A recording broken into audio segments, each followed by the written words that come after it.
आप कई पार्टियों को उठा करके देखिए, करोड़ों रुपए लेकर के टिकट देने का काम हर कोई कर रहा है। क्या संघर्ष किया उन्होंने बताइए। अभी 1 किलोमीटर साइकिल नहीं चला सकते, बेहोश होकर के गिर जाएंगे। आप बता रहे हैं संघर्ष किया। समाजवादी का चिन्ह ही साइकिल है, तो आप लोग साइकिल से ही तो जाएंगे। नहीं, बिल्कुल समाजवाद का चिन्ह है, वो ठीक है। आने वाले दिनों में नौजवानों को रोजगार मिलेगा। जिस तरीके से 300 बिजली फ्री, इतनी बिजलियाँ कहाँ से लाएंगे?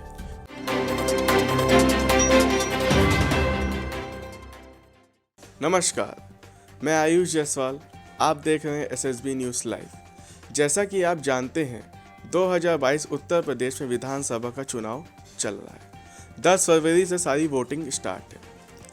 आज मैं प्रयागराज में शहर उत्तरी विधानसभा से संदीप यादव, समाजवादी के प्रत्याशी हैं, उनसे बात करने सामने बैठे मेरे साथ संदीप यादव जी। आज आपका मैं स्वागत करूंगा अपने चैनल पे। जी बहुत। संदीप जी, पहला क्वेश्चन हम आपसे ये जानना चाहते हैं कि आप एक छात्र नेता, युवा छात्र नेता के तौर पे आप सामने आए हैं।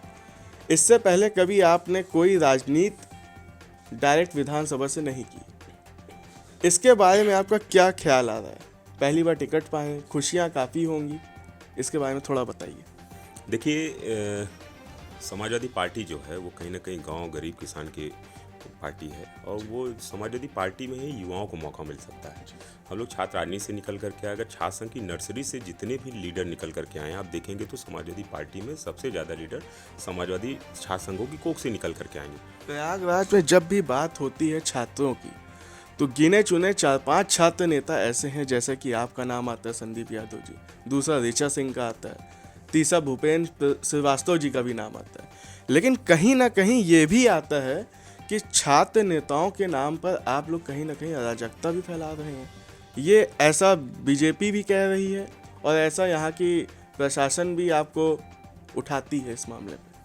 नहीं, देखिए, ये तो भारतीय जनता पार्टी झूठ और नफरत फैलाने वाली पार्टी है। आप देख रहे होंगे कि पिछले जब कोरोना काल में थे, तो मैं भारतीय जनता पार्टी के लोगों से पूछना चाहता हूँ, आप देख लीजिए पिछला मेरा रिकॉर्ड उठा करके देखिए कि जनहित के मुद्दों को लेकर के विपक्ष की भूमिका में अगर उठाना, इसे अराजकता अगर भारतीय जनता पार्टी कहती है, तो ये किस बात की अराजकता की बात? लेकिन 17 मुकदमे आपके ऊपर दर्ज है। नहीं, 17 मुकदमे क्या आप जनता के हितों के लिए लड़ते हुए अगर आपके ऊपर मुकदमे होते तो उसकी मुकदमों की गिनती की जाएगी जो संघर्ष करते हुए मुकदमे लगे। लेकिन आपने जैसे कहा कि भारतीय जनता पार्टी फैला रही है सारी चीज़ें, लेकिन इस कोरोना काल में 2 साल से आपने देखा होगा फ्री राशन भी तो बीजेपी ने बांटा है, उससे कितना राहत मिला है गरीबों को, और आम जनता भी काफ़ी खुश दिख रही है। तो उसके बारे में क्या? देखिए, ये वही भारतीय जनता पार्टी, जब कोरोना काल में लोगों को ऑक्सीजन की ज़रूरत थी, वेंटिलेटर की ज़रूरत थी और हॉस्पिटल की ज़रूरत थी, तो यही जिला पंचायत के चुनाव में जिला पंचायत सदस्यों की खरीद फरोख्त में लगी हुई थी भारतीय जनता पार्टी। आप ऑक्सीजन की बात कर रहे हैं, जिस विधानसभा से आप लड़ रहे हैं चुनाव, वहाँ से इससे पहले अभी तक हर्षवर्धन वाजपेयी जी तो विधायक भी थे वहाँ से, तो उन्होंने भी तो ऑक्सीजन काफ़ी फ्री में भी बांटा है। कितनी हेल्प किया, यहाँ तक कि उनको ऑक्सीजन मैन नाम से जाना जाता है, ऑक्सीजन मैन है वो। तो उस मामले में भी आप क्या कहेंगे? नहीं, आप ऑक्सीजन मैन नहीं, सुपरमैन बन जाइए अपने मुंह से, उससे कोई मतलब थोड़ी नहीं। लेकिन जनता तो देख रही थी। देखिए, जनता देख रही थी। आप पहले ये देखिए, आप पिछली अगर हिस्ट्री में उठा करके देखिए, तो मैं कोरोना पॉजिटिव था, मेरा परिवार था, लेकिन हम जनता के बीच में थे। जब यही सिंगवेरपुर धाम पर और ये फाफाऊ में जब लाशों का ढेर लगा हुआ था, जब कोई नहीं जा रहा था, वहाँ लकड़ियाँ लेकर के कौन पहुँचा? आप पता करिए जा करके, ये आपको जानना चाहिए कि वहाँ पर कौन निकला। जब बाढ़ आ गई तो बाढ़ में ये लोग कहाँ थे? ये जनता कहीं ना कहीं सवाल करेगी इनसे। मैं जनता के बीच में निकल रहा हूँ, जबरदस्त समर्थन मिल रहा है। आदरणीय अखिलेश यादव जी के चेहरे पर जिस तरीके से जनता को विश्वास है, निश्चित रूप से जो आंधी आ रही है आपको दिखेगा। अच्छा, अगला सवाल ये हम आपसे जानना चाहेंगे, जिस विधानसभा से आप लड़ रहे हैं चुनाव, वहाँ से कांग्रेस से बड़े प्रत्याशी, जहाँ तक कि आप भी जानते ही होंगे, अनुग्रह नारायण सिंह, 4 बार वो जीत चुके हैं विधानसभा से वहाँ से, और वो आपके सामने भी खड़े हैं। और दूसरा भी भारतीय जनता पार्टी ने अभी सीट वहाँ से कंफर्म नहीं किया हुआ है, लेकिन कहीं ना कहीं कोरोना काल में बीजेपी का नाम तो सामने आया है एक पॉजिटिव वे में। तो उस तरीके से आपको कैसा संघर्ष है? देखिए, राजनीति में किसी की रजिस्ट्री नहीं होती है। राजनीति में जो आएगा, जो काम करेगा, जो संघर्ष करेगा, निश्चित रूप से मौका मिलेगा। हम लोगों को ही मौका मिला। पिछली बार मेरा टिकट हुआ समाजवादी पार्टी से, कांग्रेस से गठबंधन हुआ, आदरणीय राष्ट्रीय अध्यक्ष अखिलेश यादव जी का निर्देश हुआ, हम लोगों ने समर्थन किया था। लेकिन कोई ये मानक नहीं होना चाहिए आप मेरिट के आधार पर चुनाव कराइए। मैं कह तो रहा हूँ कि संघर्ष आखिर भाई डॉक्टर बनने के लिए आपको एमबीबीएस करके जाना पड़ता है, अगर वकील बनना है तो एलएलबी करके जाएंगे, कहीं भी आपको करना है कोई एक मानक होता है, एक डिग्री होती है। तो राजनीति की भी तो कोई डिग्रियां होनी चाहिए, संघर्ष की डिग्री होनी आपके चाहिए। हिसाब से राजनीति की डिग्री क्या होनी चाहिए? नहीं, राजनीति की डिग्री यही है, संघर्ष करते हुए क्या आपने किया है, संघर्ष में किसको क्या मुकाम पे ले गए, किसके लिए संघर्षों की जीत, किस मुद्दों पर आप लड़े, जनता ने देखा। इस बात को आप पिछले 2000 से हम लोग राजनीति कर रहे हैं। आप बताइए कि देश या प्रदेश का या अपने शहर का कोई भी बड़ा मुद्दा हो, आप बताइए कि कभी संदीप यादव पीछे रहा हो। यहाँ इस सड़कों को हमने खून से सींचा है, ये मेरा पैर, ये रॉड पड़ी हुई है, मेरे सर में टाके लगे हुए हैं। आपको तो ये भी कहा जाता है जहाँ जहाँ आंदोलन हुआ है संदीप जी का वहाँ सर भी फटा है। कितनी बार सर फट चुका है संदीप जी? नहीं, मैं कहता रहा हूँ कि सर में, यही तो मैं कह रहा हूँ, यही तो मेरी आखिर राजनीति की मेरिट होगी क्या? सर में जो टाके लगा ले, मैंने खून से खींचा। मैं कहता रहा हूँ सर में मेरे कितने टाके लगे मुझे खुद ही अंदाजा नहीं। मेरे पैर में रॉड पड़ी हुई है, लगातार 35 से 40 किलोमीटर में चल रहा हूँ। जी। मैं मुझे जितना लेकिन जनता के बीच में अगर हम लोग जा रहे हैं तो जिस तरीके का जो जन समर्थन मिल रहा है वो कहीं ना कहीं हमें ताकत देने का काम करता है। कहीं ना कहीं ये भी एक प्रश्न उठ रहा है कि समाजवादी ने आपको यादव की वजह से भी टिकट दिया हुआ है। अखिलेश जी के आप काफ़ी करीब हैं और आप यादव भी हैं, इस वजह से उस जगह से आपको सीट मिली है। नहीं, ये देखिए, ये जाति धर्म और फैला करके नफरत, ये सब काम भारतीय जनता पार्टी का है। सवाल ये नहीं है कि यादव को दिया है, सवाल ये आपको नहीं दिख रहा है कि संघर्ष करने वाले को दिया। ये कहाँ से आप कह रहे हैं? यादव के साथ संदीप, क्या यादव होना गुनाह है? नहीं, गुनाह नहीं है। संदीप यादव यादव है तो क्या गुनाह है? उसने काम किया, ये नहीं दिख रहा। ये भी तो आप दिखाइए ना, ये भी तो आप बताइए। क्या बगल में किसी को टिकट दे सकता है? संदीप यादव है तो टिकट मिल गया। ये मैं कहता रहा हूँ कि हमने मेरिट के आधार पर हम लोग आए हैं।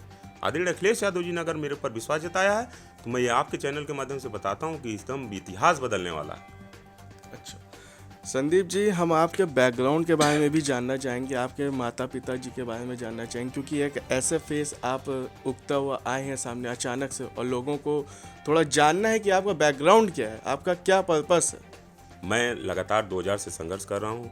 2005 से हमने ग्रेजुएशन किया इलाहाबाद विश्वविद्यालय से। लगातार हम लोग जनता के मुद्दों पर, छात्रों के हितों के लिए लड़ते रहे। मेरे ऊपर एनएसए भी लगा, मैं राजकोट में 1 साल तक जेल में रहा। लगातार संघर्ष करते हुए हम लोग जेलों में रहे, लगातार छात्रों के मुद्दों को लेकर के, जनता के मुद्दों को लेकर के। मेरा पारिवारिक बैकग्राउंड बहुत, हम लोग जो है बहुत गरीब परिवार से थे, लेकिन आज ये गरीबों की पार्टी अगर कोई है तो आदरणीय अखिलेश यादव जी। आप कई पार्टियों को उठा करके देखिए, करोड़ों रुपए लेकर के टिकट देने का काम अगर कोई कर रहा है, अखिलेश यादव जी बताइए। मेरे जैसे एक कार्यकर्ता को ऊपर टिकट उन्होंने दिया, लेकिन काम करके, हम लोग काम करके आए हैं। ये कोई नहीं कह सकता कि मेरा क्या, अखिलेश यादव जी सिर्फ यादव होने की इस तरीके से आप जो है तभी अखिलेश यादव ने अभी कुछ दिन पहले एक बयान दिया था, अगर संघर्ष की राजनीति सीखना हो तो प्रयागराज से सीखें, तो क्या उसमें आपका भी नाम था? देखिए, कई मुद्दों पर अगर आदरणीय अखिलेश यादव जी ने इस बात को कहा है कि संघर्ष जो है सीखिए, तो हम तो 100% अपनी पार्टी के लिए, हमारी पार्टी हमारी माँ है। आदरणीय अखिलेश यादव जी का अगर कोई भी निर्देश रहा समाजवादी पार्टी का, तो उसमें मैंने 100% काम करने का काम किया। मैं ये पुरानी राजनीति, आज देखिए राजनीति का कोई शॉर्टकट नहीं है। राजनीति का शॉर्टकट लोग लेकर के आ रहे हैं, बड़ी बड़ी फॉर्चुनर से लोग चल रहे हैं, जिस तरीके से आकर के सोचते हैं कि मुझे टिकट मिल जाएगा। तो ये राजनीति में कहीं ना कहीं बदलाव, इस बात को जनता भी इस बात को देख रही है। कोई आप स्ट्रगल करिए तो राजनीति में आपको कहीं ना कहीं मौके मिलेंगे, जरूर मिलेंगे। संदीप यादव के हिसाब से समाजवाद क्या है? देखिए, समाजवाद आपके आखिरी पंक्ति में खड़े व्यक्ति के चेहरे पे मुस्कान लाना ही समाजवाद है। लेकिन आजकल तो लोग सोशल वर्क से भी समाजवाद का काम कर रहे हैं। बिल्कुल, समाजवाद तो कहीं भी हो सकता है, सोशल वर्क के माध्यम से कर सकते हैं आप। समाजवादी से बड़ी परिभाषा ही कोई नहीं है, इससे बड़ा परिभाषा यही समाजवाद है। हमें टिकट दे दिया आदरणीय अखिलेश यादव जी, इससे बड़ा क्या समाजवाद होगा? मतलब टिकट पाना एक समाजवाद नहीं, संघर्ष को टिकट दिया। देखिए, एज ए संदीप यादव कोई नहीं, मैं क्या कह रहा हूँ कि लोहिया जी के विचारों पर हम लोग चलने वाले लोग हैं। कि आज ये राजनीतिक विचारधारा, एक नाम आप बता दीजिए। बीजेपी से हर्षवर्धन जी ने भी काफी संघर्ष किया। क्या संघर्ष किया उन्होंने, बताइए। अभी 1 किलोमीटर साइकिल नहीं चला सकते, बेहोश होकर के गिर जाएंगे। आप बता रहे हैं संघर्ष किया है। हम लोगों के दल में भी वो रह चुके हैं, हमने देखा है। इसी इलाहाबाद विश्वविद्यालय से साइकिल, समाजवादी का चिन्ह साइकिल। समाजवाद का मतलब हम लोग यहाँ से 1800 किलोमीटर की साइकिल चला करके दिल्ली तक गए जी। दिल्ली तक हम लोग वहाँ पर जाकर के विपक्ष की भूमिका निभाते हुए हम लोगों ने जनता को मुद्दों को लड़ते हुए किया। समाजवादी का चिन्ह ही साइकिल है, तो आप लोग साइकिल से ही तो जाएंगे। नहीं, बिल्कुल समाजवाद का चिन्ह है वो ठीक है, लेकिन समाजवाद साइकिल से चलना सबके बस का नहीं है। पेट्रोल इतना महंगा हो गया, सब साइकिल चलाएंगे अब। तो आपका मेन एजेंडा इस बार क्या है? समाजवादी का एजेंडा क्या है? आने वाले दिनों में नौजवानों को रोजगार मिलेगा, जिस तरीके से 300 बिजली फ्री जिस तरीके से आदरणीय अखिलेश यादव जी ने किया, तमाम ऐसे बिजली फ्री देंगे बिल्कुल बिल्कुल तो आम इतनी जनता बिजलियाँ कहाँ से लाएंगे? बिजली के मुद्दों पे वो तो आदरणीय अखिलेश यादव जी के जो उनका विज़न है और जिस तरीके से उनकी जो मॉनिटरिंग चल रही है, बड़े बड़े लोगों के साथ में बैठ करके डिस्कस करके उन्होंने इस तरीके का प्लान बनाया हुआ है, तो वो सारी चीज़ें मिलेगी। इसलिए मैं पहले कह रहा हूँ, इससे पहले जब लैपटॉप दिया तो यही विपक्ष कह रहा था कहाँ से लैपटॉप तो नहीं, योगी कहाँ जी से ने लैपटॉप, दिया। इससे पहले लोग प्रश्न कर रहे थे कि लेकिन एक चीज़ जानना चाहूँगा आपसे, इस बार स्वास्थ्य के ऊपर भी काफ़ी काम हुए हैं, उसके बारे में क्या कहेंगे? और यहाँ तक कि आपने तो सुना ही होगा, अखिलेश जी ने बोल दिया था मैं वैक्सीन नहीं लगवाऊंगा, और जब समाजवादी पार्टी आएगी तब मैं वैक्सीन लगवाऊँ, लेकिन उन्होंने तो लगवाई नहीं, कब कहा कि वैक्सीन नहीं लगवाएंगे? देखिए ये मुद्दों को अगर तोड़ मरोड़ उन्होंने नहीं, उन्होंने बोला है कि ये सवाल वैक्सीन लगाने का नहीं है। समाजवादी देखिए, की पार्टी आएगी। सवाल देश में कैसे इस नफरत को कैसे मिटाया जाए, सवाल इस बात का है, नौजवानों को रोजगार कैसे मिलेगा, सवाल इस बात का है। देखिए, आदरणीय अखिलेश यादव जी ने कभी इस तरीके से नहीं कहा ये जो भगवान राम और मंदिर मस्जिद गाय गोबर ये लेकर के आने वाले लोग इस बार चलने वाले नहीं हैं। इनका कोई भी ट्रम्प कार्ड इस बार चलने वाला नहीं है। पूरी तरीके से ये लोग फेल हो चुके हैं। इन्हें जनता के बीच में बताने के लिए कुछ नहीं है, तो ये कहीं ना कहीं झूठ बता रहे हैं। जैसा कि आपने देखा, समाजवादी प्रत्याशी संदीप यादव ने हमसे बातचीत की और कई चीज़ें सामने बताई। हम इसी के साथ उनको शुभकामनाएं देते हैं उनके विधानसभा में उनकी जीत की, और लगातार वो संघर्ष करते आ रहे हैं। इसी के साथ मैं Ayush Jaiswal, SSB news live.